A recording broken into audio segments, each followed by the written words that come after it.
તો સૌ પ્રથમ ત્રિકોણમિતીય કોષ્ટક બનાવવા માટેના સ્ટેપ્સ તમે પેમ્પલેટમાં પેજ નંબર 9 પર જોશો તો તમને સ્ટેપ દેખાશે.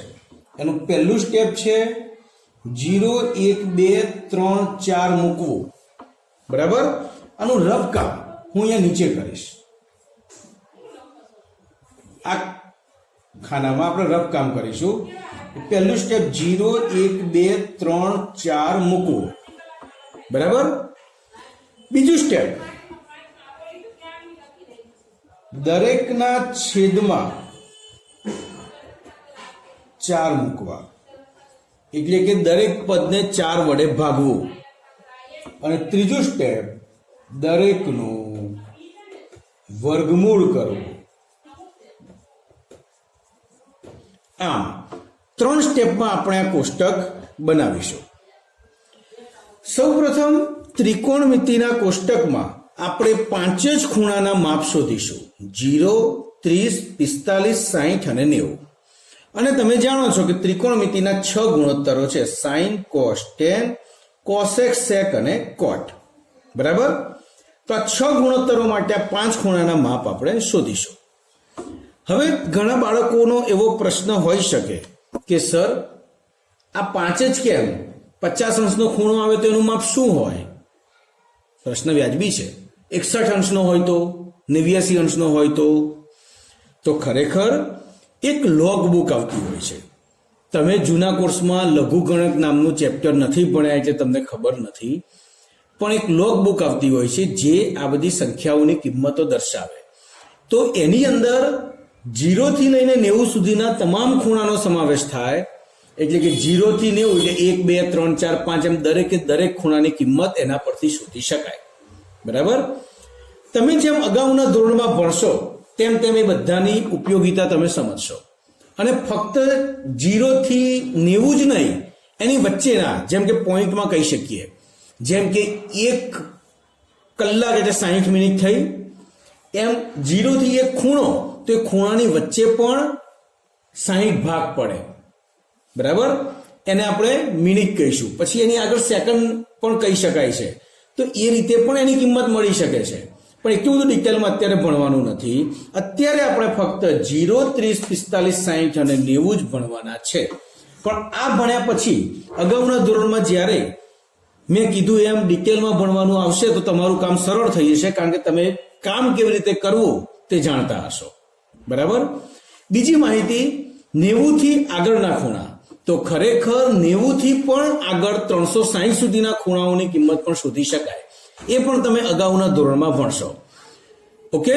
તો ખરેખર તો 0 થી 360 સુધીના દરેક ખૂણા શોધી શકાય, પણ અત્યારે આપણે ફક્ત 0 થી 90 શોધતા શીખીશું. એમાં પણ 5 જ ખૂણા: 0, 30, 45, 60 અને 90.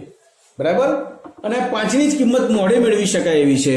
બાકી દરેકની કિંમત એ લોગ બુકમાં જોવી પડે. ઓકે. તો ચાલો આપણે કોષ્ટકની શરૂઆત કરીએ. આપણું પહેલું સ્ટેપ છે 0 1 2 3 4. તો જુઓ, આ મેં એક્સ્ટ્રા ખાનું બનાવ્યું ત્યાં હું રફ કામ કરું છું. 0 1 2 3 4, બસ આટલું મૂકવાનું.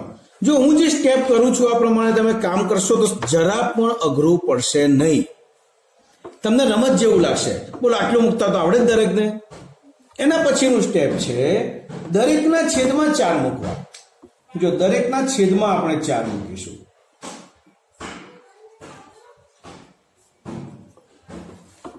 ઓકે. હવે દરેકના છેદમાં 4 મૂક્યા તો ભાગાકાર તો કરવો જ પડે ને. તો આપણે ભાગાકાર કરીએ. 0 ભાગ્યા 4 કિંમત થશે 0. જે કિંમત આવે બાજુમાં મૂકું છું. 1 ભાગ્યા 4 કશું જ નહીં થાય એટલે એની એ જ કિંમત રહેશે. 2 ભાગ્યા 4 છેદ ઉડી જશે એટલે 1/3 બનશે. 3 ભાગ્યા 4 નહીં થાય એટલે એનું એ જ રહેશે. અને 4 ભાગ્યા 4 ઉડી ગયું, 1 કિંમત મળશે. બરાબર. એટલે દરેકના છેદમાં 4 મૂકીને આપણે ભાગાકાર કરી દીધો. જો 0 ભાગ્યા 4 0, 1 ભાગ્યા 4 એનું એ જ, 2 ભાગ્યા 4 એટલે 1/3, 3 ભાગ્યા 4 એનું એ જ, 4 4 ઉડી ગયા 1. હવે જે કિંમત મળી એનું આપણે વર્ગમૂળ કરીશું. જે કીધું એ જીરોનું વર્ગમૂળ 0, જે કિંમત મળી એ સાઈનની કિંમત મળી ગઈ. 1/4 નું વર્ગમૂળ તો 1 નું વર્ગમૂળ 1, 4 નું વર્ગમૂળ 2. 1/2 નું વર્ગમૂળ તો 1 નું 1, પણ 2 નું વર્ગમૂળ ન નીકળે એટલે વર્ગમૂળમાં 2 આ રીતે લખવામાં આવશે. 3/4 નું વર્ગમૂળ √3, 4 નું વર્ગમૂળ 2 અને 1 નું વર્ગમૂળ 1. તો આ રીતે આપણે સાઈનની કિંમત મળી. મતલબ 0, 1, 2, 3, 4 મૂકીને તેને 4 વડે ભાગી તે દરેકનું વર્ગમૂળ કરતા જે કિંમત મળે તે સાઈનની કિંમત કહેવાય. આનો મતલબ એમ થયો કે સાઈન 0 ની કિંમત શું થઈ? 0. સાઈન 30 ની કિંમત 1/3. સાઈન 45 ની કિંમત 1/√2. સાઈન 60 ની કિંમત √3/2 અને સાઈન 90 ની કિંમત 1. બરાબર? કોષ્ટક પણ બરાબર જોતા આવડવું જોઈએ. હવે કોસની કિંમત કેવી રીતે લેવાની? તો સાઈનમાં જે છેલ્લું છે કોસમાં પહેલું, છેલ્લેથી બીજું, પહેલેથી બીજું, આ અહીંયા, પછી 1/3 ને પછી 0, આખું ઉલટું કરી દીધું. બરાબર? પાછળનું આગળ, આગળનું પાછળ, સીધું અહીંયા, અહીંયા, આઈનું એ જ રહ્યું, અહીંયા અને અહીંયા. તો સાઈન અને કોસ આપણે મેળવી લીધા. હવે આપણે ટેનની કિંમત મેળવવી છે. તો tan થીટા બરાબર આપણે સૌથી પહેલા શીખ્યા હતા સાઈન થીટા છેદમાં કોસ થીટા. યાદ છે? tan થીટા બરાબર સાઈન થીટા છેદમાં કોસ થીટા. તો અહીંયા tan લખવા, સાઈનના છેદમાં કોસ લખો. જો 0/1 તો 0/1 શું થાય? 0. અહીંયા લખવા માટે સાઈન છેદમાં કોસ 1/3 છેદમાં √3/2, 2 ઉડી ગયા, અંશમાં 1 છેદમાં √3. અહીંયા લખવા માટે 1 છેદમાં √2, 1 છેદમાં √2, √2 ઉડી ગયા, તો 1 છેદમાં 1, 1 છેદમાં 1 એટલે 1 જ કહેવાય. બરાબર? એ રીતે અહીંયા 2 ઉડી ગયા, તો √3 છેદમાં 1, √3/1 એટલે √3 અને અહીંયા 1/0. જો કોઈ પણ સંખ્યાને 0 વડે ભાગી શકાય નહીં, જો 1/0, હવે ખરેખર જોવા જાવ તો 0 એકાનો ઘડિયો થાય જ નહીં. 0 એકા 0, 0 દુ 0, 0 તરી 0, તો 1 આવવાના જ નથી.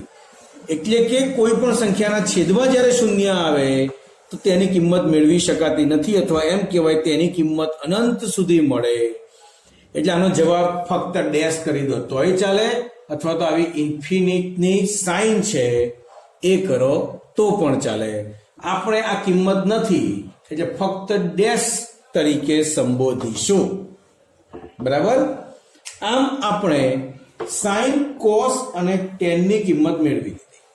હવે આ 3 કિંમત મેળવ્યા પછી આપણે સમજી શકીએ છીએ કે બાકીના 3 તો ઉપરના 3ના વ્યસ્ત જ છે. જો કોસેક એ સાઈનનો વ્યસ્ત, હવે 0 છે એટલે 0/1 કહેવાય. તો આનો વ્યસ્ત થાય 1/0. જો છેદમાં 0 આવ્યો એટલે ઇન્ફિનિટ. બરાબર? હવે સમજો 0 નો વ્યસ્ત હંમેશા ડેશ કરી દેવાનો, ડેશનો વ્યસ્ત 0 કરવાનો, આટલું યાદ રાખજો. 1/3 નો વ્યસ્ત ઊંધું 2/1, છેદમાં 1 ના લખો તો ચાલે એટલે ફક્ત 2. 1/√2 નો વ્યસ્ત તો √2/1, તો નીચે 1 ના લખો તો ચાલે એટલે √2. √3/2 નો વ્યસ્ત 2 ઉપર, √3 નીચે, અને 1 નો વ્યસ્ત તો 1/1 તો ઊંધું 1/1 જ થવાનું. મતલબ કે 1 નો વ્યસ્ત 1. ખ્યાલ આવી ગયો? સર હા બોલો. ચાલો, સેક.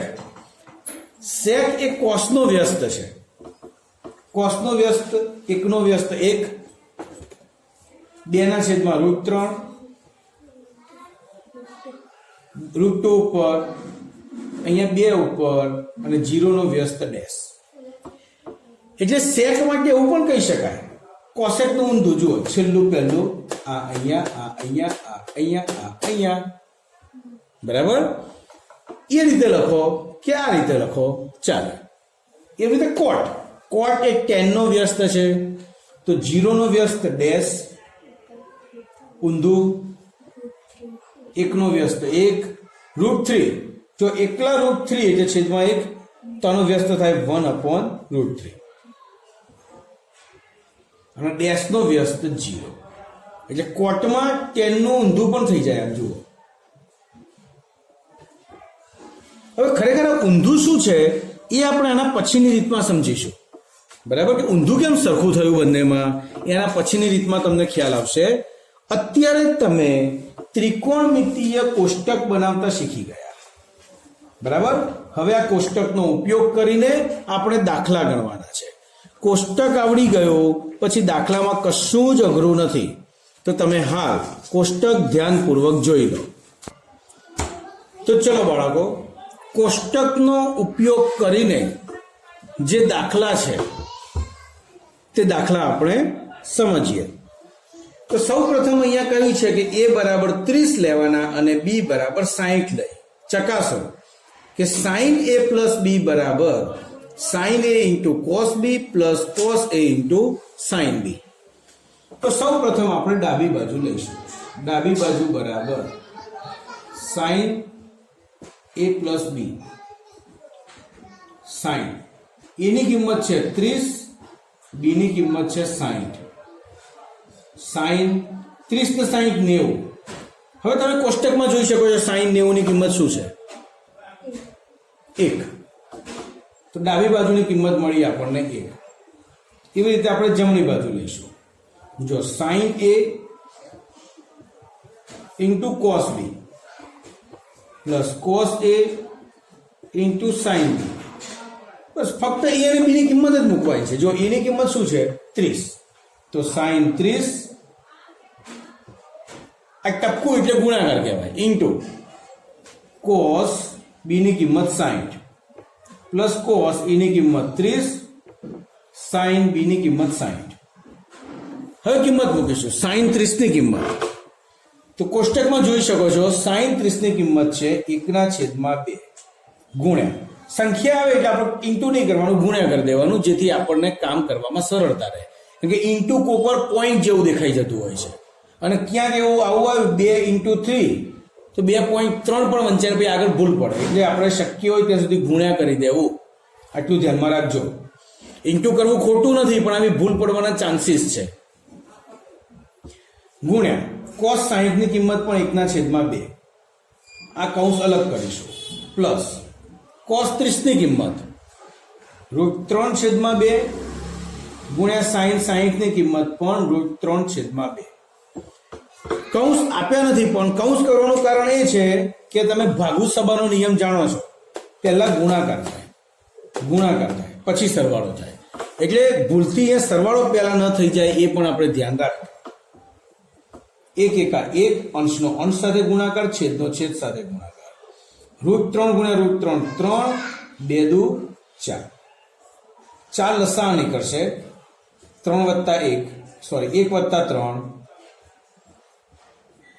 3 ને 4/4 બરાબર 1. તો ડાબી બાજુ બરાબર જમણી બાજુ થઈ ગઈ. માટે લખવાનું ડાબી બાજુ બરાબર જમણી બાજુ. માટે કરીને આખી રકમ આટલી એકવાર લખી દેવાની. બરાબર. જો ઉદાહરણ નંબર 2, a બરાબર 30 હોય તો ચકાસો કે sin 2a બરાબર 2 tan a upon 1 plus tan square a થાય. તો અહીં ફરીવાર આપણે a ની કિંમત મૂકીશું. તો ફરીવાર ડાબી બાજુ જે આપણે સાબિત કરવાનું હોય તો પહેલા ડાબી બાજુ લેવાની, કિંમત મેળવવાની, પછી જમણી બાજુ લેવાની, કિંમત મેળવવાની. તો ડાબી બાજુ છે આપણી sin 2a, sin 2 a ની કિંમત છે 30, sin 30 દુ 60 અને sin 60 ની કિંમત થશે √3/2. ઓકે. એ જ રીતે જમણી બાજુ છે 2 tan a છેદમાં 1 પ્લસ tan સ્ક્વેર a 2.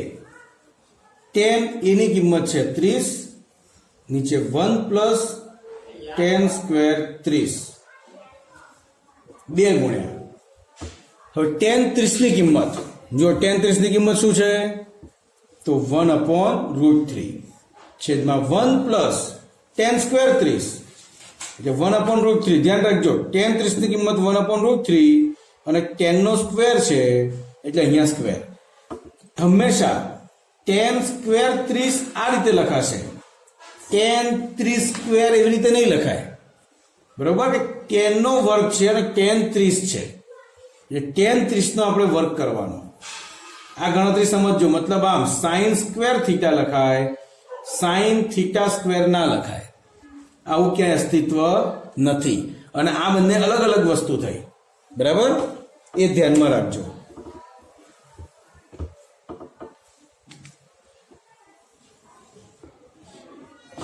ચલો, બે એકલા છે, એકલા છે એટલે એને અંશમાં સમજવાનું, એટલે અંશનો ગુણાકાર અંશ સાથે જ થશે. 2/√3 છેદમાં 1 વત્તા 1 નો વર્ગ થશે 1, √3 નો વર્ગ થશે 3 છેદમાં 1. ઉપર તો 2/√3 છે જ, નીચે 3 લસા નીકળશે, 3 એકા 3 પ્લસ 1, 2/√3, 3 ને 4/3. જ્યારે આવી રીતે બે સંખ્યાઓ મળે, અંશમાં પણ અંશ છેદ હોય અને છેદમાં પણ અંશ છેદ હોય, તો નિયમ છે, યાદ રાખજો, અંશનો છેદ છેદમાં અને છેદનો છેદ અંશમાં. મતલબ આ રીતે અંશનો છેદ છેદમાં આવી જશે કે √3 4 સાથે ગુણાકારમાં આવી જશે છેદમાં, અને છેદનો જે છેદ હતો એ અંશમાં જતો રહેશે એટલે 2 ની સાથે 3 ગુણાકારમાં આવી જશે. જો 2 દુ 4 અને 3 એટલે એમ કહી શકાય √3 ગુણ્યા √3. √3 ઉડી ગયા, અંશમાં વધ્યું ફક્ત √3 અને છેદમાં વધ્યું 2. જુઓ જવાબ આવી ગયો, ડાબી બાજુ અને જમણી બાજુ સરખી થઈ ગઈ, બરાબર. ચલો બાળકો, આગળનો દાખલો ઉદાહરણ નંબર 3. અહીં ઉદાહરણ નંબર 3માં એમ કહેવામાં આવ્યું છે કે આખા સમીકરણમાં એક અજ્ઞાત સંખ્યા છે x ની કિંમત શોધો.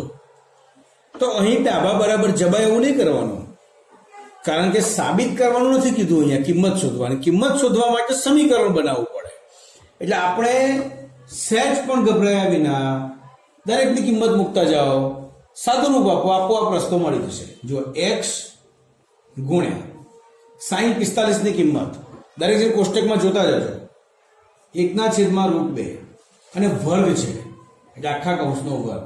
આ વર્ગ કે જે પણ હોય ધ્યાનમાં રાખવાનો, ગુણ્યા cos 60 ની કિંમત તો 1/2 બરાબર cot 30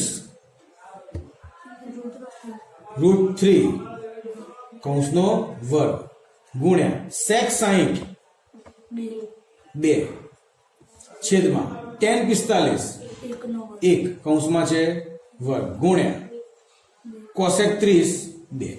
થઈ ગયું.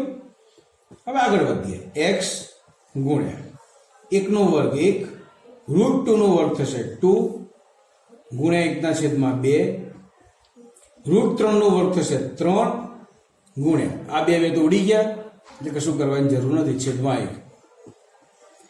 x ગુણ્યા 1 ગુણ્યા 1 એટલે બધું x જ થઈ ગયું, નીચે 2 દુ 4 થઈ ગયા બરાબર 3. 4 ભાગાકારમાં છે એ ગુણાઈ જશે, 3 ચોક 12 એટલે x બરાબર 12. તો x ની કિંમત મળી આપણને 12. એકદમ સરળતાથી તમારો દાખલો પૂરો થઈ ગયો. જુઓ હવે આની કિંમત શોધો. તો કિંમત શોધવી છે તમારે 2 tan સ્ક્વેર 5 - 1 ની. તો 5 ની કિંમત તમારી પાસે હોય કે 5 કેટલા છે તો તમે તરત શોધી શકો. તો બહુ જ સરળ વસ્તુ છે. જુઓ જે આપ્યું છે, જુઓ sin 5 બરાબર cos 30. હવે cos 30 ની કિંમત કેટલી છે મને કહો. ચાલો √3/2 હવે શાંતિથી જુઓ, સાઈનમાં √3/2 ક્યાં કોની કિંમત છે, કયા ખૂણાની? તો sin phi √3/2 એટલે sin 60. બંને સાઈન જતા રહ્યા, phi બરાબર 60 થઈ ગયો. ફરીથી આ તો આપેલું છે, આ એનું મૂક્યું, cos 30 ની કિંમત તમે કોષ્ટક પરથી મૂકી. હવે આ બાજુ સાઈન છે, તો સાઈનમાં જુઓ ને તમે, સાઈનમાં √3/2 કોની કિંમત આવે છે? સાઈનના કોષ્ટકમાં જુઓ બાળકો, √3/2 તો સાઈન 60 ની કિંમત છે, તો √3/2 એટલે સાઈન 60 મૂક્યું. સાઈન થીટા બરાબર સાઈન phi બરાબર સાઈન 60, તો સાઈન સાઈન કાઢી કાઢો, તો phi બરાબર 60 થયું કે ના થયું? ખબર પડી ગઈ? ઓકે, યસ સર, પડી થોડી થોડી પડી પડી. હા, જેમ બીજી રીતે કહું, એની પત્ની બી હોય અને અહીંયા એને છે ને એક બોક્સમાં પૂરી દીધો, નાની પત્ની બી છે, તો બોક્સમાં કોણ હોય? એ જ હોય ને, બોક્સમાં એ જ હોય ને. બસ કોમન એવું થઈ ગયું. જો થઈ ગયું.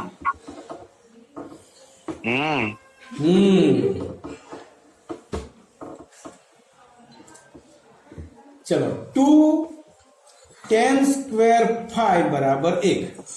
phi ની કિંમત 60, સોરી -1, એટલે 2 tan² 60 - 1. ચલો, tan 60 ની કિંમત જુઓ,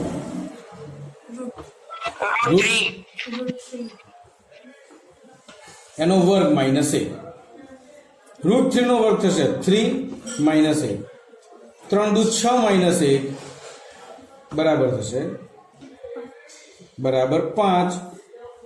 બોલો, મળી ગયું? સારું. ચોપડીનું ઉદાહરણ 8. અહીં કહ્યું છે કે sin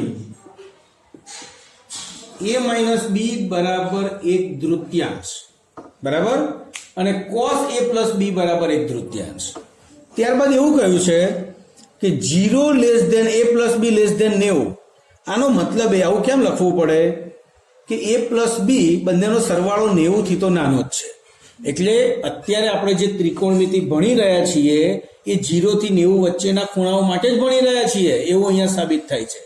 કારણ કે જો 90 થી મોટો ખૂણો હોય તો એના નિયમો બદલાઈ જાય, એ આ પ્રમાણે લાગુ પડતા નથી. માટે ગણિતના નિયમ અનુસાર આ લખવું પડે, એને જોવાની કોઈ જરૂર નથી. a > b, એ કેમ કહ્યું? a - b કર્યું. માનો કે b મોટો હોય તો અહીંયા થીટા માઇનસમાં આવે. હવે થીટા માઇનસમાં આવે ને ખૂણો, એવું પણ આવશે આગલા ધોરણમાં, પણ અત્યારે એવું આવતું નથી. માટે a > b પણ ગણિતના નિયમ અનુસાર લખવું પડે. બીજું બધું જોવાનું નથી, આપણે બે જ વસ્તુ જોવાની, આ અને આ, બરાબર. તો sin a - b બરાબર 1/3. ફરી sin a - b. ચલો, 1/3 જુઓ, સાઈનમાં ક્યાં આવે છે?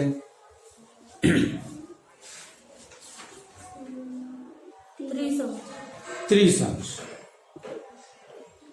એટલે sin 30. sin 30, બંને સાઈન જતા રહેશે, તો શું મળ્યું? a - b બરાબર 30. સમીકરણ 1. બોલો, ખ્યાલ આવી ગયો? એવી જ રીતે cos a + b બરાબર 1/3. કોસમાં જુઓ, 1/3 ક્યાં આવે છે? cos 60. હા, બોલો. cos જતા રહ્યા, તો a + b બરાબર 60. સમીકરણ નંબર 2. હવે સમીકરણ 1 અને 2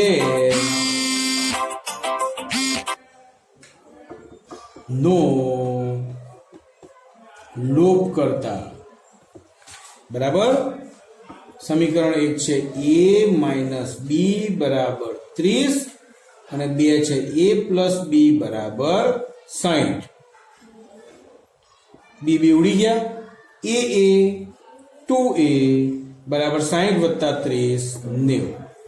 2 છેદમાં જશે એટલે a બરાબર 90 ભાગ્યા 2 માટે a બરાબર 45. એની કિંમત મળી. હવે એની કિંમત કોઈ એક સમીકરણમાં મૂકીશું કે b મળશે. હું મૂકીને બતાવું છું. આટલું લખી કાઢો. જુઓ બાળકો, જે એની કિંમત મળી તો એની કિંમત સમીકરણ 2 માં મૂકતા, બરાબર. તો સમીકરણ 2 છે આપણું a પ્લસ b બરાબર 60. એની કિંમત છે 45 પ્લસ b બરાબર 60. 45 જમણી બાજુ જશે. b બરાબર 60 માઇનસ 45 માટે b બરાબર 15. આમ એની કિંમત 45 મળી અને b ની કિંમત 15 મળી. સમીકરણ 1 માં પણ જો તમે કિંમત મૂકવા ઈચ્છો તો મૂકી શકો છો. આમ આજે આ રીત અહીંયા સુધી પૂરી કરીએ.